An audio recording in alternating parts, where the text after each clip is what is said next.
Welcome to PT 771, Scientific Inquiry 1 in Physical Therapy, and today we're going to discuss evidence synthesis practice tools. In this presentation, we'll discuss clinical practice guidelines, algorithms, clinical pathways, prediction rules, and patient decision aids.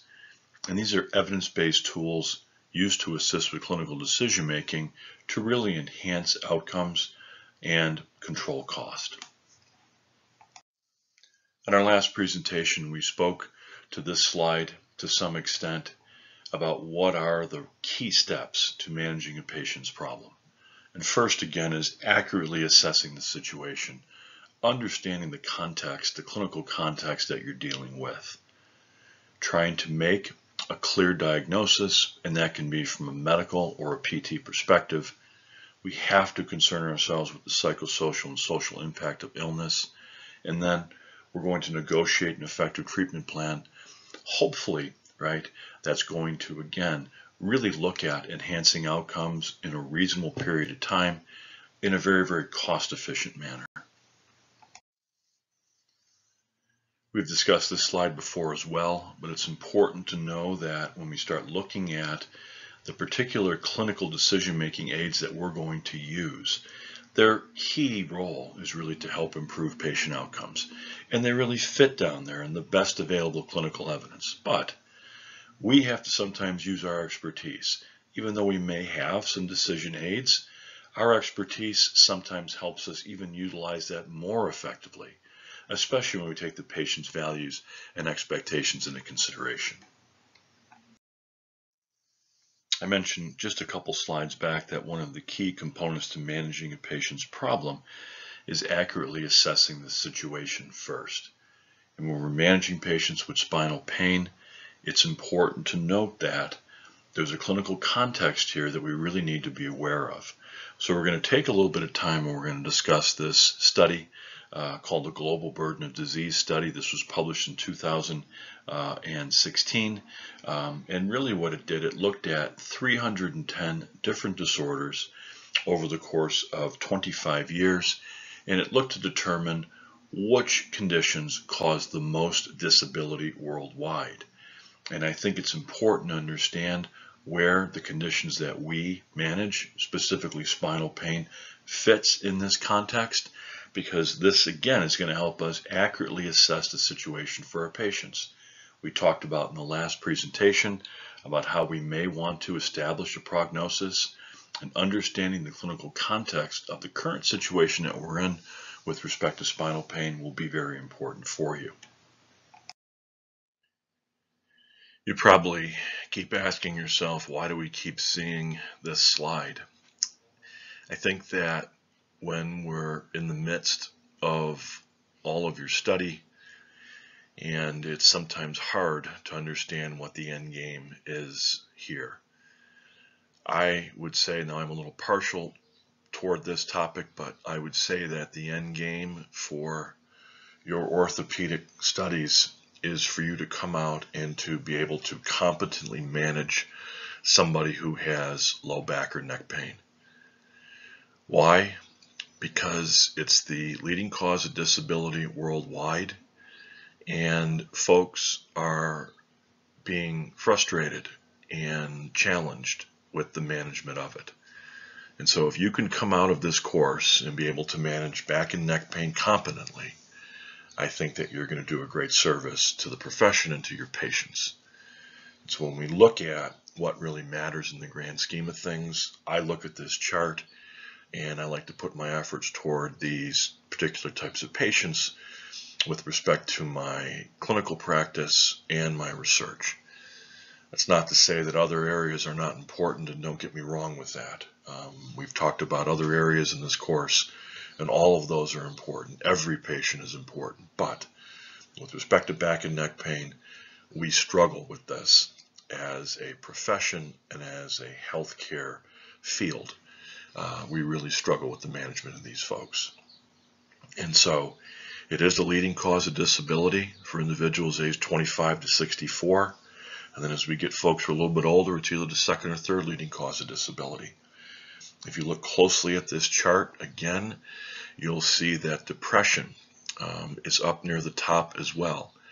And that, in part, makes the challenge of low back pain even greater, because many of our patients who have spine-related complaints also have a comorbidity of depression. And so with this area in particular, we need to ensure that you are comfortable evaluating whether or not there is psychosocial overlay with your patients who have primary spinal complaints. Because if there is, we have to change our management to some extent. We have to incorporate management strategies that are now going to allow us to begin to assess and evaluate the significance of those psychosocial factors, and we may have to evaluate them and treat them as well. We can also use other professionals with this. If the person is dealing with frank depression, that's something that we're going to have to co-manage with another provider. But again, from a 30,000-foot view, understand the significance of back and neck pain worldwide. Again, looking at the color of the graphs, if any of those boxes are other than green, it means over the last 25 years, our outcomes have not improved. They've either stayed the same, yellow, or they've gotten worse, different shades of red or orange, right? And so this is a concern, and it's something that we really need to keep in the back of our minds every time we see a patient who potentially has these disorders. You've studied this slide as well in the past in terms of the cost of musculoskeletal disorders.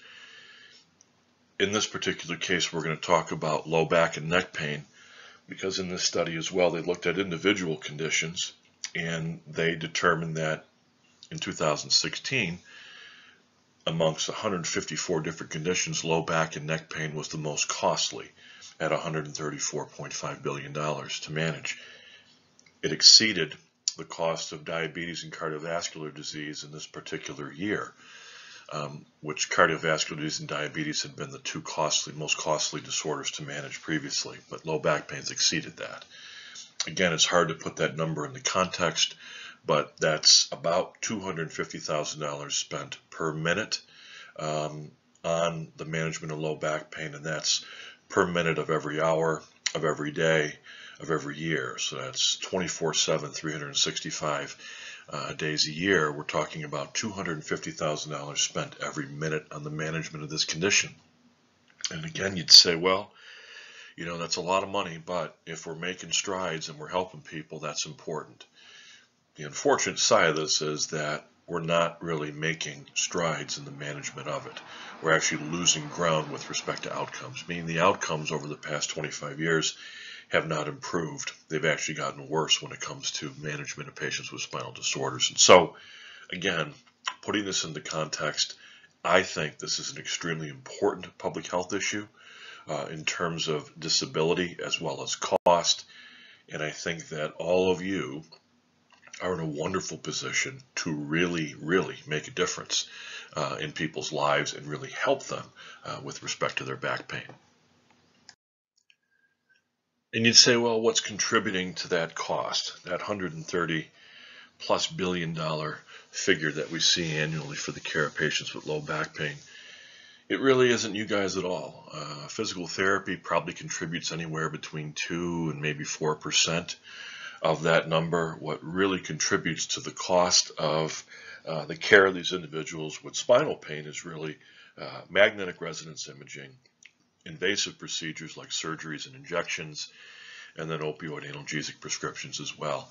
And when we start thinking about the cost associated with back pain, we're also talking about some of the sequelae associated with that, meaning that there are risks associated with opioids, there are risks associated with injections, and there are certainly risks associated with surgeries.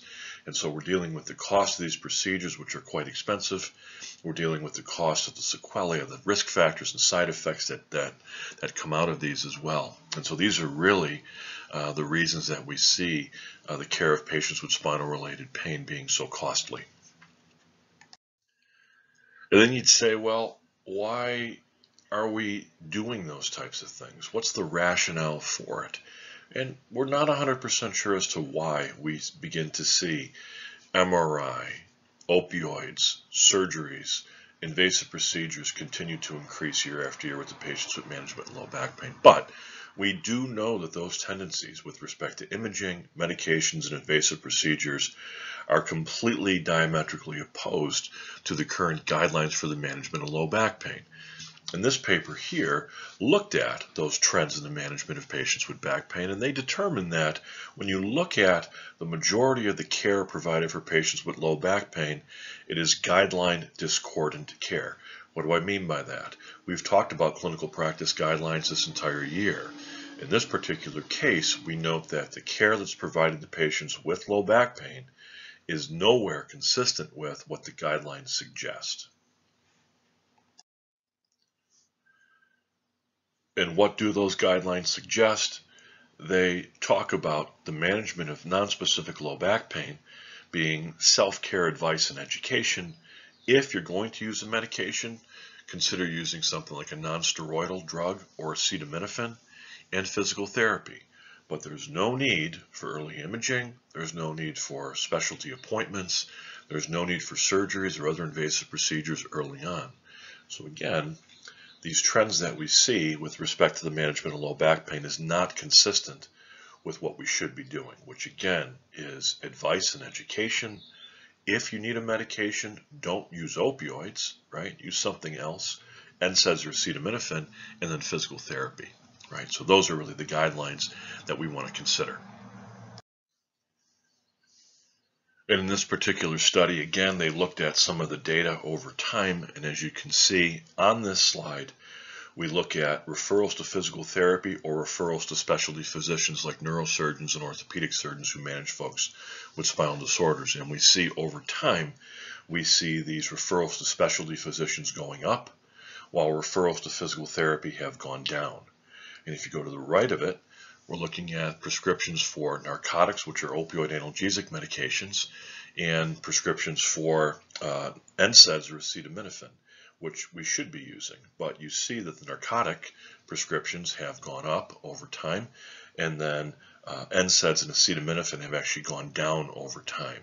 And we put the graphic on here that, when we look at CT and MRI, over this period of time that they looked at this over these almost 10 years, they saw diagnostic imaging increasing by almost 60%. And once again, these are not patients who should be getting routine diagnostic imaging. And so these trends are very concerning. We see trends to specialty physicians, more trends for opioids, more trends for imaging. And when you start pairing up imaging and specialty physician care, we're talking about surgery and other invasive procedures, again, which is completely opposed to what the guidelines suggest.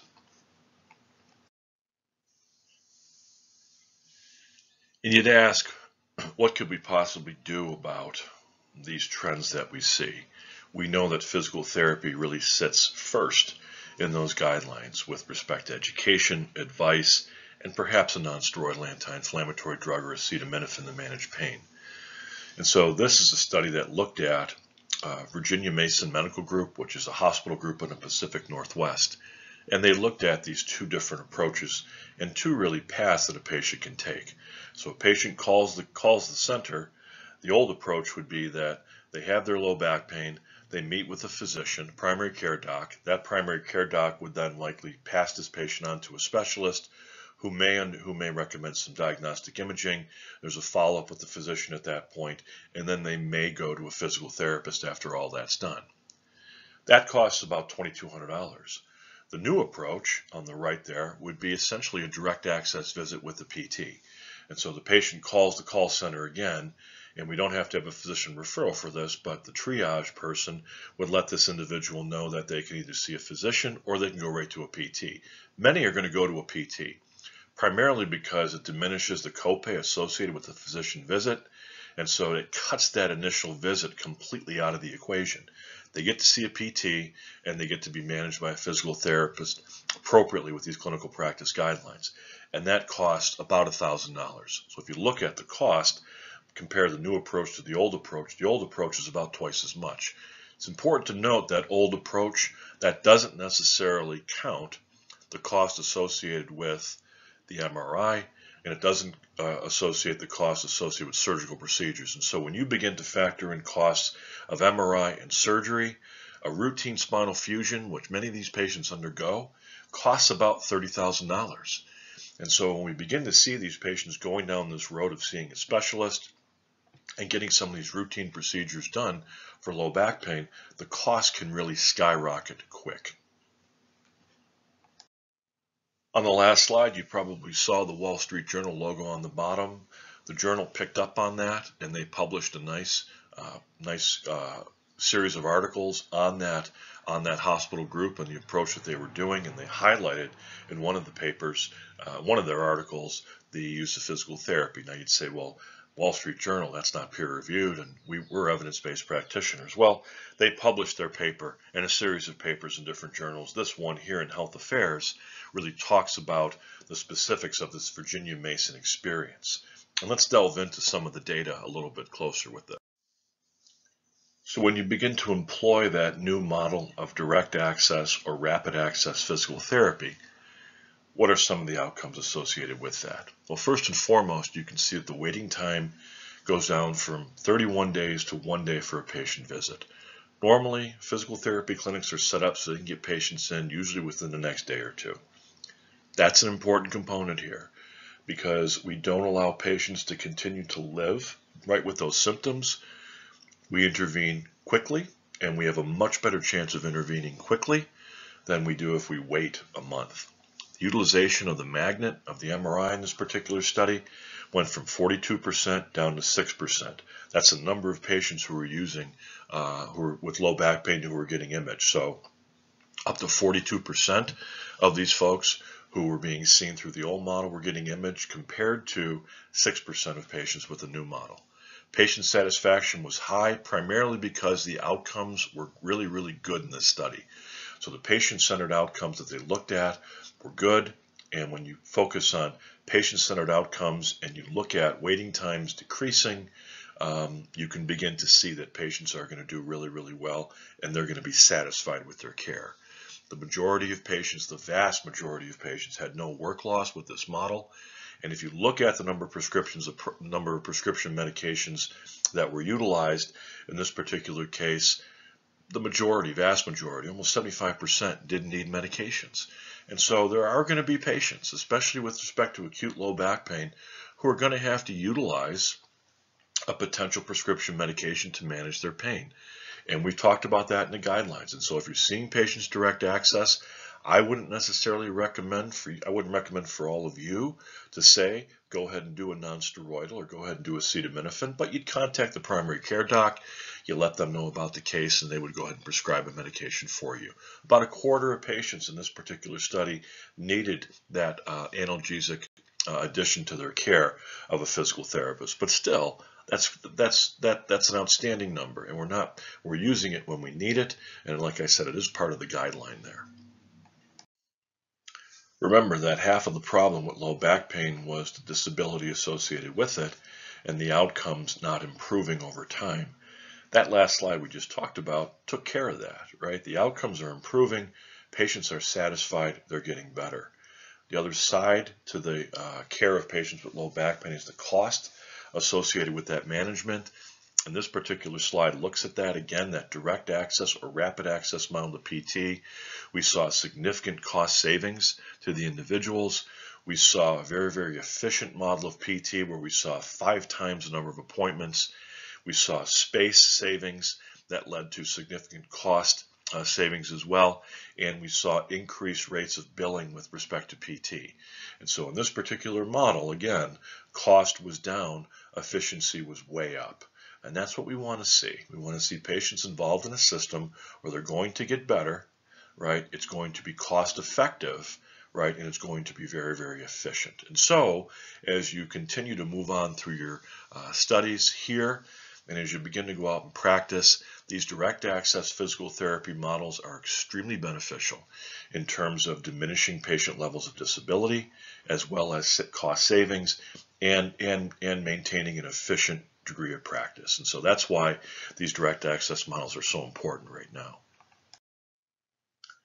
So to this point, we've helped you understand what the current clinical situation is with the management of low back pain, specifically with some of the concerns with the guideline discordant care that we discussed. And we showed you the clinical pathway at Virginia Mason that really helps control cost and improve outcomes by putting a physical therapist first and foremost. But part of this presentation is going to deal with clinical practice guidelines, and we do have some that I think it's important to discuss.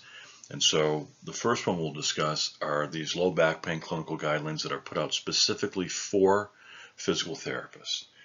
And these are a group of expert physical therapists with respect to managing patients with spinal disorders. And they really come up with essentially a narrative review based upon the evidence that really helps physical therapists understand what treatments they should be doing for patients based upon the evidence. Again, it's important for us to understand some of these guidelines. I've placed a link down there for you. Take a look at it when you get a chance, and we'll talk about it on the next few slides. As we've done with other regions of the body that we've used these clinical practice guidelines, I recommend that you do a close read of these first 2 to 3 pages where these are the summary recommendations, and then you work through the rest of the guideline as necessary to get more detail for the area that you're interested in. In this particular case today, we're talking about some different clinical conditions related to lumbar spine, and we'll talk about management strategies for those. And in the bottom right hand corner here, we talk about 2 interventions here: manual therapy and then trunk coordination, strengthening, and endurance exercises. And both of these are going to be highly recommended based upon strong evidence. And so with respect to manual therapy, we're going to use manual therapy if we think about our treatment-based classification scheme for those individuals who meet the clinical prediction rule. And we're going to use that as our primary mode of intervention. For some individuals, though, let's say maybe we're dealing with central canal stenosis, or even someone who has a herniated disc with radicular type symptoms down the leg, it may not be, manual therapy may not be our primary management strategy. We may use other aspects of the treatment-based classification scheme, but we're going to note that there are some impairments, and we're going to likely use manual therapy to address those mobility deficits that we see. It also mentions that we can use thrust and non-thrust techniques. We'll briefly introduce thrust in this particular course at the end of this week. We'll show you a couple of techniques that we'll teach you later on down the road. It's important that you know the techniques that have been used for the clinical prediction rule. We're using non-thrust techniques in this particular case. It's important to know that those have benefit as well. And it's important to note that we're not only dealing with the lumbar spine here, but we're also dealing with the hip. With respect to strengthening exercises, endurance exercises, and trunk coordination exercises, those are all going to be recommended. And many of our exercises, especially some of our stabilization exercises, will fit in there as well. We've already talked about that type of a training program, and we'll reiterate that more as we go through this lecture today. Other interventions that we've discussed previously have related to specific exercise in our treatment-based classification scheme. That would deal with centralization and directional preference type activities, and those are recommended by the guidelines based upon strong evidence. For some patients, especially those who are older with chronic low back pain, we may actually employ flexion type exercises as well for those folks, and that's recommended, but it's based upon some weaker evidence. With respect to interventions as well, we will talk about a group that hasn't necessarily been mentioned by the treatment-based classification scheme, but it deals with these folks who have lower limb neural tension concerns. And we'll talk about that particular population and who may benefit from a very, very specific intervention. And again, that's recommended, but based upon weak evidence. Traction, we've spoken about a little bit thus far in the course, and it's their recommendation to use it is based upon conflicting evidence. The thought here is that there's likely a subgroup of patients who respond to lumbar traction, and it's probably those individuals who have a positive cross straight leg raise and who peripheralize with extension. And so these are individuals who have radicular symptoms with those complex signs that we just described who likely benefit from traction. Again, that's based upon conflicting evidence. Patient education and counseling is going to be an important component of our management strategies for all of our patients, and it's going to vary a bit depending upon the pathology that individuals have. Our education is going to focus on things that we should not do and things that we should do. For example, we're going to make sure that we avoid recommending things like bed rest. We want to avoid that. We also want to avoid using detailed pathoanatomic descriptions to help our patients. Sometimes that could do more harm than good. Instead, we're going to focus on helping them understand the concepts of basic anatomy and structural strength inherent in the spine, talk about neuroscience and the belief of pain perception. We'll talk about the prognosis, the favorable prognosis of low back pain. We'll talk about coping strategies that really minimize fear and catastrophizing in patients. We'll talk about the early resumption of normal activities and the importance of improving our activity levels and not being so concerned about pain relief necessarily. And so we'll speak to all those today. We'll talk about it more in our last lecture as well, but those are all going to be important components. And then finally, the use of progressive endurance and fitness type activities. Those are going to be recommended based upon strong evidence. And the rationale for that is that fitness seems to correlate with back pain. These folks who are stronger and more fit are likely going to have a better outcome. We also likely are going to have individuals who have comorbidities like diabetes or potentially cardiovascular disease, and exercise is indicated for those individuals as well, and it'll help those conditions for sure. In addition to the physical therapy clinical practice guidelines we just discussed, there are also several other practice guidelines from organizations. Let's take a moment and just describe one other one. This is from the American College of Physicians, which is one that you'll see talked about an awful lot because many of our primary care and internal medicine physicians who really are the frontline managers for patients with low back pain, this is really geared toward them. I provided the link for you for this particular guideline as well. And in the next couple slides, we'll spend a little bit of time speaking to it. Again, really good information here, though, that really has important implications for rehabilitation specialists like physical therapists. When we look at the recommendations from the American College of Physicians guidelines, they dichotomize treatment for patients with acute and subacute low back pain compared to those who have chronic low back pain. And if you look at the differences between the treatments there, you'll see that with acute and subacute low back pain, these are essentially interventions that don't necessarily employ any characteristics that would deal with psychosocial overlay. So for example, their treatments include for acute and subacute low back pain, things like superficial heat, massage, acupuncture, lumbar manipulation. And then if those don't work, they recommend using non-steroidal anti-inflammatory drugs or muscle relaxants. And so that's one approach for individuals with acute and subacute low back pain. But if we look at the individuals with chronic low back pain, their non-drug intervention strategies include things like exercise, but also things like multidisciplinary rehabilitation, mindfulness, Tai Chi, yoga, progressive relaxation, operant therapy, cognitive behavioral therapy, etc. And so these really relate to individuals who may have some psychosocial overlay.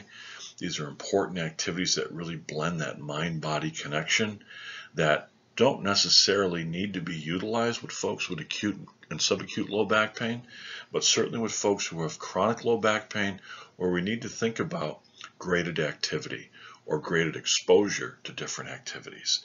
And so these are individuals who may be fearful of some activities. We get them moving and they note that they're doing better, they're not getting worse, and they're being more active. Thrust manipulation is also in this as well, and so that can be something that's used for patients with chronic low back pain as well. And if you look at the third bullet there, they don't recommend drug therapy up front, but if they have to recommend drug therapy, they recommend considering non-steroidal anti-inflammatory drugs, and if those don't work, they recommend tramadol and duloxetine. Tramadol is an opioid that appears to not have the addictive qualities of some of the others, and then duloxetine is an antidepressant. Again, and we're dealing with folks who have chronic low back pain. We're dealing with psychosocial overlay in many cases, so an antidepressant could potentially help those individuals.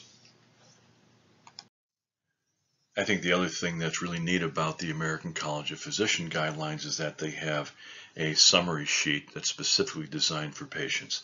And this can be very helpful to help educate patients as to what the best treatments are based on the clinical guidelines.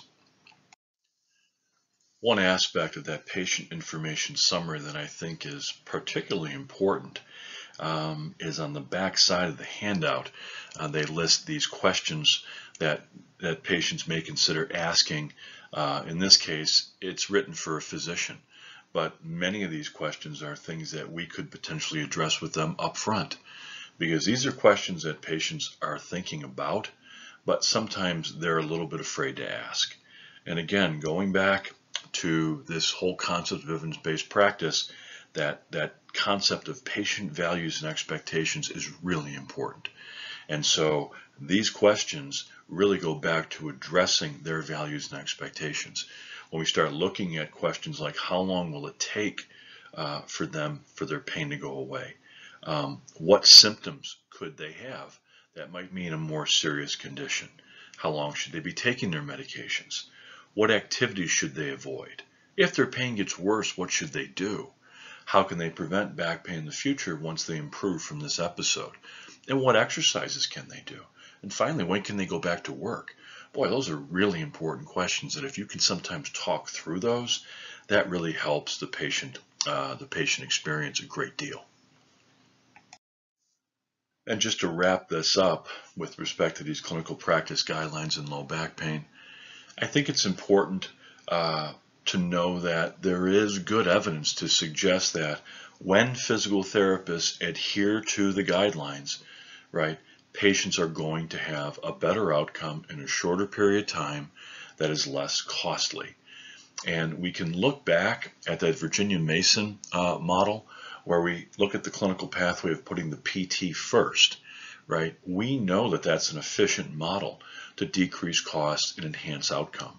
Well, in this particular study, they looked at retrospective chart reviews, and they looked at outcomes, and they determined that therapists who are using guideline concordant care, right? So they're using, right, treatments that are backed by those clinical practice guidelines. We know that your chance for a positive outcome or a successful outcome just about doubles. Right? There are fewer visits associated with that. Your duration of care is shorter. Your outcomes with respect to pain and disability improve about 20 to 25%. And it's significantly less costly. And that is important, right? Because again, when we started this, we started talking about we want to enhance outcomes, right? But we want to ensure that we're cost efficient as well when we do that. And so in this particular case, those therapists, again, who are adherent to the guidelines, that seems to be a much better way, right, of managing these patients, again, and improving outcome. So let's go back to this slide as we transition to talking about some different clinical practice guidelines that we may use to manage patients following trauma. When we deal with trauma, especially trauma to the cervical spine, it's not uncommon to see diagnostic imaging being used, either radiography or CT scanning. And those are going to be important modalities that are really going to help us understand if significant pathology in terms of maybe fracture are present. But it's also very helpful to understand some of the rules associated with when we need radiography, because that can sometimes be helpful too. And so we're going to talk a little about trauma and some of the rules that can help us determine if imaging is necessary for our patients on the next couple of slides. And so I mentioned that sometimes following trauma to the cervical spine, x-rays or CT scan are going to be indicated. Remember that x-rays and CT scan are really good at evaluating bone, right? They're not the best at soft tissue, but for things like fractures or fracture dislocations, x-ray and CT work really, really well. Again, MRI is going to be used for patients who likely have neurologic symptoms that are progressive, and so we don't see that used as much in acute trauma. But let's define what trauma is to the cervical spine. It's really a fall from a height of more than 5 feet where we injure the cervical spine, or down 5 stairs. If we see those type of traumas, we need to be concerned about ruling out fractures. And also from an MVA perspective, or motor vehicle accident perspective, anything more than usually an injury that relates to speeds of more than probably 40 or 50 miles per hour usually warrants radiography, right? We consider those dangerous mechanisms, especially in older individuals who may already have osteoporosis or even osteopenia and some other type of underlying metabolic bone disease. And so we're going to discuss just briefly the Canadian cervical spine rules. That's a rule that was put forward to help physicians, especially in emergency departments, feel comfortable managing patients without diagnostic imaging. So the rule is designed to be sensitive, meaning that if patients are negative on the rule, we can avoid using radiography or CT scanning and feel comfortable that a fracture is not present. And again, that's what that means by 100% sensitive, that if patients are negative on the rule, a fracture is not going to be present. And so we'll talk about that more. We list some of the findings here for you, or some of the factors we're going to evaluate, but we'll talk about that more in the next slide. So let's take a moment and discuss the Canadian cervical spine rule. This particular rule was put together, again, to help especially emergency room physicians who are dealing with individuals following acute trauma to determine, do they need radiography, or can they proceed with their intervention strategies, their referral strategies, maybe to a physical therapist, and feel comfortable doing that without getting diagnostic imaging for patients. Again, these are developed in Canada. Canada, as you know, is a socialized medical system where the government is responsible for paying for health care for the most part. And you'd say, well, is radiography overused? It is. And there's reasons for that. Number one, you see a patient following trauma, you sometimes get concerned that if I miss a fracture, there could be some litigation associated with that, and I could potentially be sued. And the other side of it is that there's uncertainty. We sometimes get a patient who has acute trauma. If you watch pro sports, you can see what happens when you see an athlete sustain trauma in the cervical spine. They're put in a hard cervical collar, they're placed on a backboard, and they're moved very gingerly from point A to point B. And so when do we take that collar off? When do we start to move people? Physicians are concerned about that because they're the ones who have to take that collar off, begin to move these individuals, and make a judgment call. And so many times physicians want diagnostic imaging to help with that decision making. In these cases, though, with respect to this particular rule, physicians are given some guidance as to when they can proceed with confidence without the diagnostic imaging. So top box there, if any high factors are present, high risk factors are present, they get radiographs. Okay, and so this could be age over 65. Why 65? That's the age where we start to see more and more osteoporosis or metabolic bone disease. So if the bone's affected or weakened, they're at higher risk for fracture. Dangerous mechanism, falls from more than 5 feet, falling down 5 stairs, axial loads to the head, MVAs over 40 miles per hour, right? Those are going to be classified as dangerous mechanisms. And then if there's any paresthesias in the extremities, I already mentioned this before, that with acute injuries, one of our main concerns is the nervous system involved. And so from a physician's perspective, seeing a patient following trauma, they look at age, they look at dangerous mechanism, and then they look at paresthesias.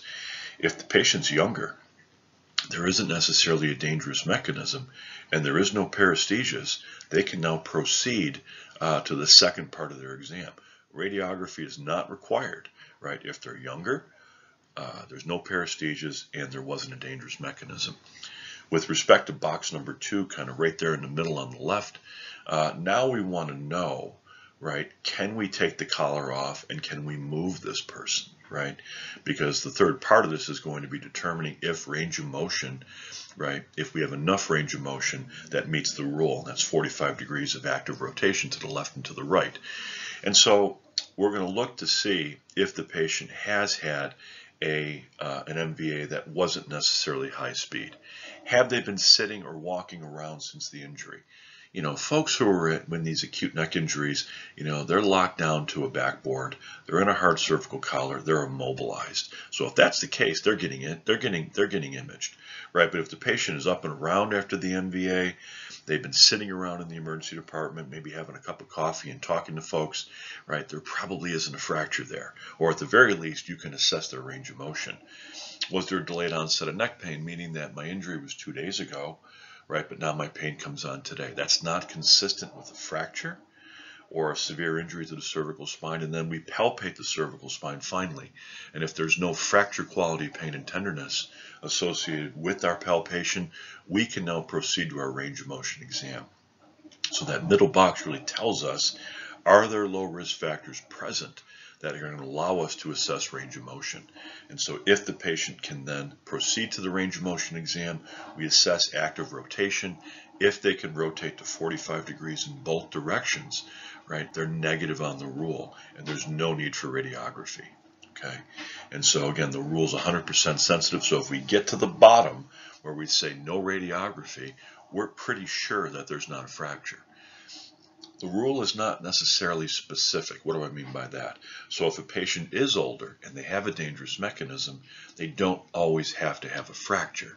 And so just because we get radiographs, right, we're not necessarily trying to rule a fracture in with this rule. That's not the design of this. The design of this is to allow us to proceed with confidence in patients with trauma without radiography, and we have a good reason to do that. The last thing I'll mention, the rule mentions radiography. Understand that CT is probably the best modality of choice for ruling out a fracture. And so even in these cases where you get plain film radiographs, right, that AP lateral open mouth view, you may get that, or in a case of trauma, it's a cross table lateral that they typically do. It may be negative, right, but we still can miss fractures on radiography, right? And so radiography is not always the best modality to rule something out. So if you're concerned that the patient has had radiographs and there may still be a fracture present, right, get those folks immobilized and make sure you get some CT scanning done for those folks, because if the CT scanning is negative, at least in terms of bone, the fracture is essentially going to be ruled out.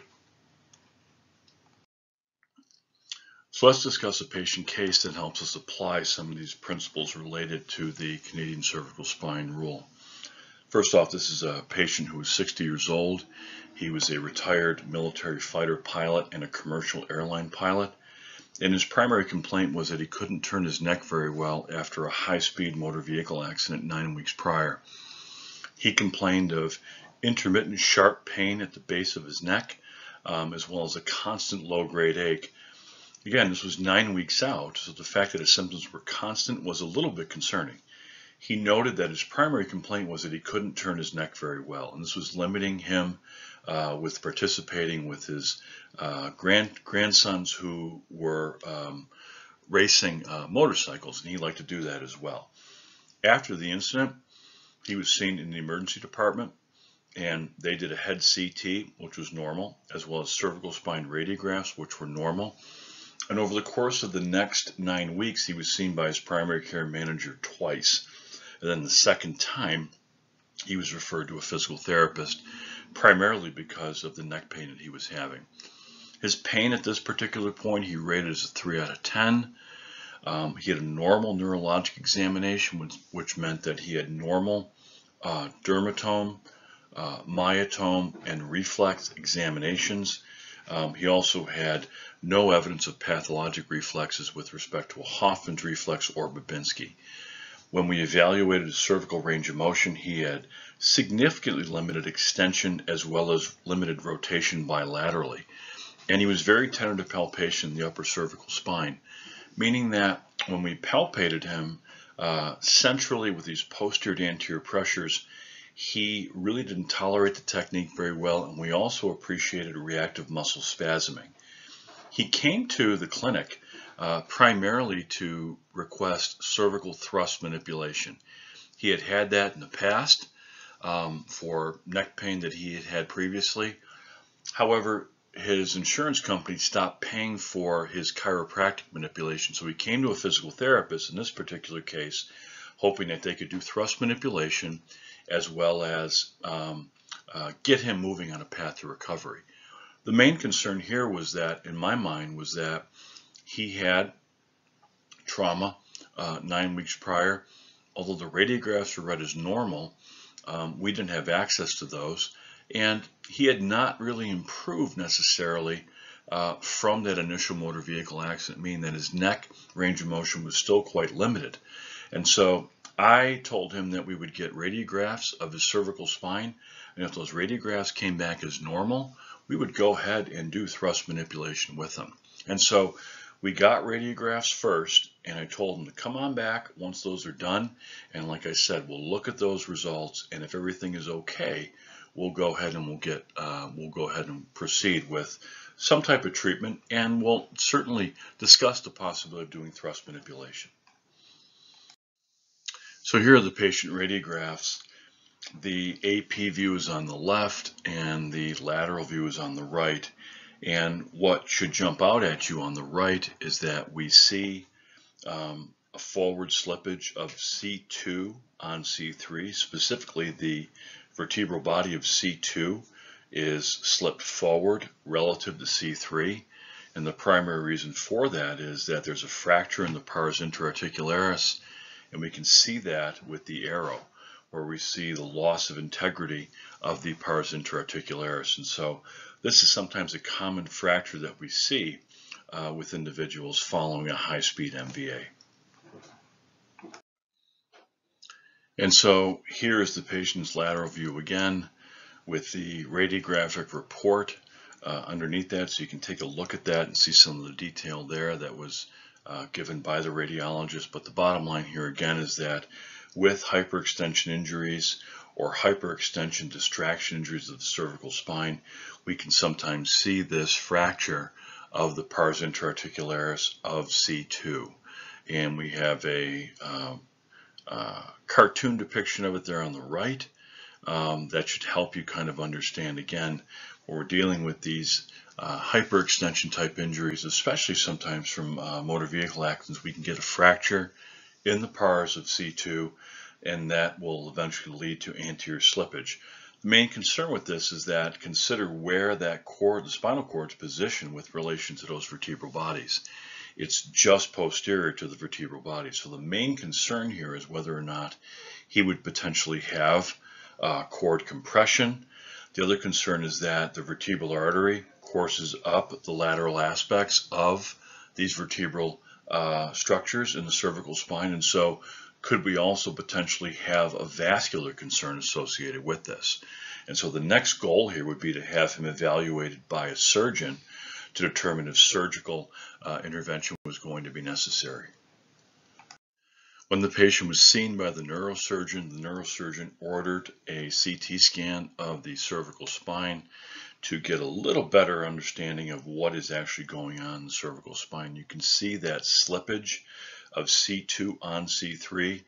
The other thing that's important to note is that just anterior to that C3 vertebral body, you can see a little bit of a bony osteophyte formation, almost in an effort to probably stabilize the fracture. And so in this particular case, this patient's body was trying to probably stabilize the fracture by laying down bone just anterior to C3, and hopefully that bone was going to bridge to C2 and hopefully stabilize that particular fracture. So with a normal neurologic examination and pain that was somewhat minimal, now he may be a symptom minimizer, this particular patient, but still his pain was only rated as 3 out of 10, and he had a normal neurologic examination. In that particular case, the gold standard would then be to look at flexion extension radiographs.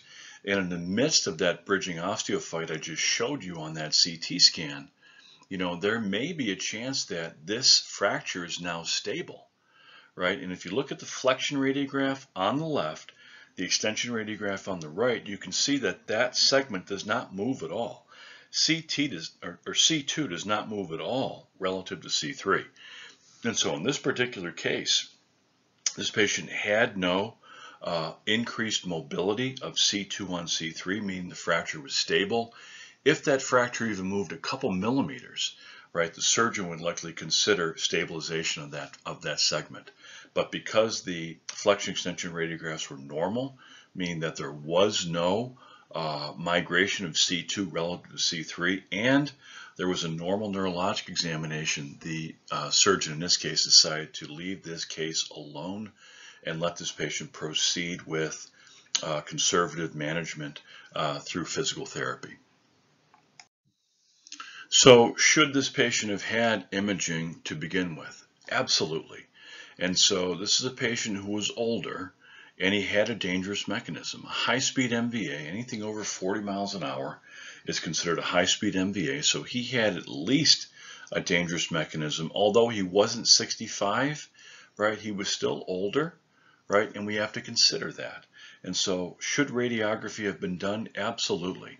But as I mentioned before, radiography doesn't always give us the best look at a fracture, meaning that we can sometimes get a false negative finding, right? So if radiographs are negative, there's still a possibility that a fracture could be present. That's why I mentioned that CT scanning could potentially be helpful in some of these patients. And let's talk about that just a little bit more, right? Because the original Canadian cervical spine rule recommended plain film radiography, but some of the more current guidelines suggest CT scans in these patients, especially if you think that there could still be a fracture present in the presence of a normal radiograph. So in talking about clinical guidelines, I think the one that we really have to discuss that's probably most important with respect to diagnostic imaging is the appropriateness criteria by the American College of Radiology. This is a guideline that was put out. It's free access, but it was put out several years ago to help practitioners understand what diagnostic imaging is indicated and when.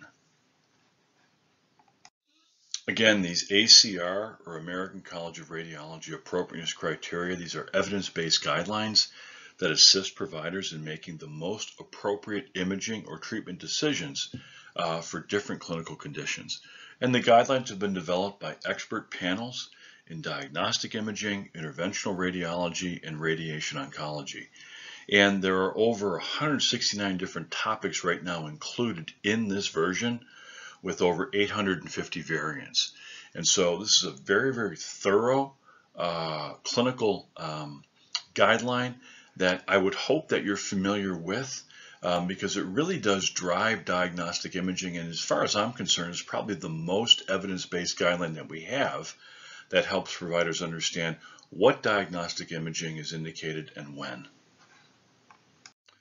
So I would recommend taking a moment, pull up the website, and as you can see in the bottom right hand corner there's a little button that says Browse Topics. I would recommend going and clicking on that particular button, and you'll see all these different topic areas pop up. One of the topic areas that does come up is musculoskeletal. As you know, musculoskeletal imaging is really, really important in helping manage many of our patients. And so if you look at that particular area, there's going to be a large number of topics underneath that. We're going to go to the next slide, because at the bottom of that musculoskeletal imaging topic is suspected spine trauma. That's what we're looking for in this particular case. So if we track our way all the way down to the end of that musculoskeletal imaging area, we're going to see suspected spine trauma. And you'll see this show up on your screen if you follow that area down. And you'll see that in this particular area, in all the areas, you're going to have a narrative and a rating table. The rating table gives you different variants and different clinical scenarios for each area that could pertain to that body part with respect to diagnostic imaging. There's also going to be a narrative review paper, which is really great, because essentially a clinical practice guideline has been developed by this panel of experts. You're also going to get an evidence table, as well as a lit search strategy that they use to come up with their findings. There's also going to be an appendix, and finally, in this particular case, some of these areas have patient summaries, which again are very helpful from the point of view when we start thinking about patient values and expectations. So if we click on the box that says narrative and review table, this is what's going to pop up for you. And there are two variants here, right? The top variant really deals with an individual who has spine trauma, but they don't meet the clinical or the Canadian cervical spine rule. And that's what the CCR stands for in the caption up there at the top. The Nexus rule is also another group of clinical guidelines. It's very similar to the Canadian cervical spine rule. But in this particular case, we're looking at the Canadian cervical spine rule. And if the patient does not meet the Canadian cervical spine rule, you can see that table, right? They mention that everything is essentially inappropriate with respect to diagnostic imaging. So unless that person meets the rule, right, it's essentially inappropriate. Variant 2 talks about a patient who meets the Canadian cervical spine rule. And in this particular case, they recommend CT. Right, CT is probably most appropriate, followed by X-ray, and then the rest of those imaging modalities are not recommended. Now, if there's a concern over cord compression, or if they're concerned over vascular compromise, they may recommend some other modalities. But if it's just a patient who has trauma, they meet the Canadian cervical spine rule. Our main concern in this case is going to rule out a fracture. And so CT scanning is best in that particular case. And so this is a screenshot of the narrative review, the first page of the narrative review that you would see at the end of that particular page. And it's really, really nice again because it really provides you the rationale for their decisions as well as the appropriate references associated with that strategy. I mentioned previously that there's a patient-friendly summary associated with the imaging that's necessary following suspected spine trauma. And again, from a patient values and expectations perspective, this is very helpful. Now, if you read through this, you may say, boy, that language is a little bit challenging, right? There's some imaging terms in there that I don't know if my patients would understand. I think it's key to help your patients understand exactly what we're thinking, right? And how our decisions are being made. And so you can even do this with the physician. If you're on the same page, they're making the call on what imaging is necessary. But in this particular case, right, these guidelines are very helpful, I think, in helping us make decisions. And this document is very helpful, again, in helping patients understand, right, why we're doing what we're doing. Again, that's important from a values and expectations perspective. So let's take a moment and just review the clinical case that we just described. So we described a case to you of an older gentleman who sustained some trauma and had received diagnostic imaging of his head and neck, and all that came back as normal. He had a CT of his head. The CT of his head was done primarily because there was a thought that he may have momentarily lost consciousness. So the CT of his head, they did plain films of his neck, and unfortunately those plain films did not show a fracture at that particular time.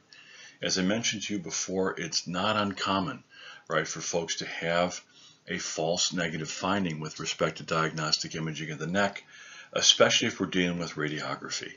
And so what probably should have been done that first day, probably a CT scan of his neck was probably most indicated, and that's really the current guideline associated with that Canadian cervical spine rule and based upon the ACR's appropriateness criteria. And so without having that, right, we had a patient who kind of wandered around for 9 weeks, right, with a fracture in his neck, and was wondering what is going on.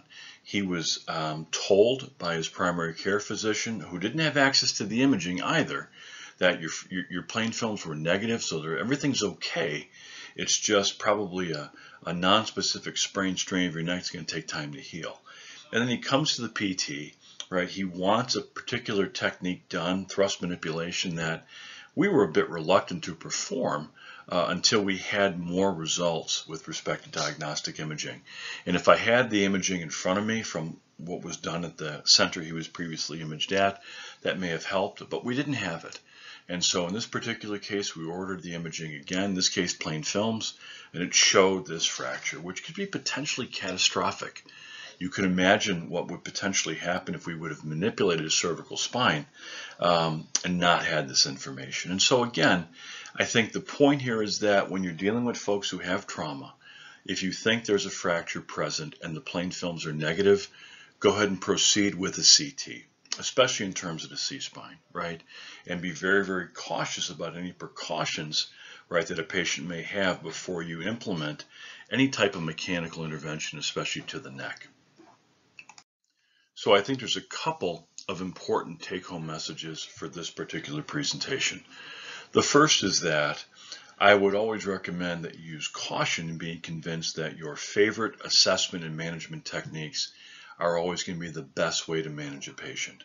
We're all going to have ways that we prefer to manage patients, but I would tell you to continue to look at the literature and determine if you can continue to do things better and more efficiently. We're always going to have patients that may not be making the progress that we think is important, or even perhaps getting worse, right? And always think about why that is. Patients, hopefully under our care, should be improving. If they're not, there's usually a reason why, right? And let's make sure we understand that reason why. And perhaps it's just the patient's chronic, and it may take time for them to change. But in the patient case we just described for you, 9 weeks after a motor vehicle accident, that patient should feel better, right? If it's a non-specific sprain strain related to a whiplash-associated disorder, 9 weeks later that patient should be better, but they're not. And so we really have to consider why that is. Is there something underlying, right? An underlying medical condition, in this case a fracture, that is really causing the patient not to get better? Let's figure that out. Always use the principles of VBP, right? We've talked about this before, we're talking about it again, but use the literature, right? The literature can help guide your decision making. Use your clinical expertise that you develop, and again, always consider those patient values and expectations. And finally, right, there are many tools out there that we can use. Clinical practice guidelines, algorithms, clinical pathways, clinical prediction rules, and patient decision aids. These are out there for us to utilize, right, again, to get our patients better quicker and to be cost efficient in our management strategies. I want to thank you for your time and attention. It's always a pleasure for me to be able to work with the University of Scranton students.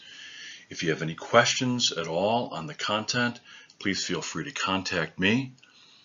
Thank you.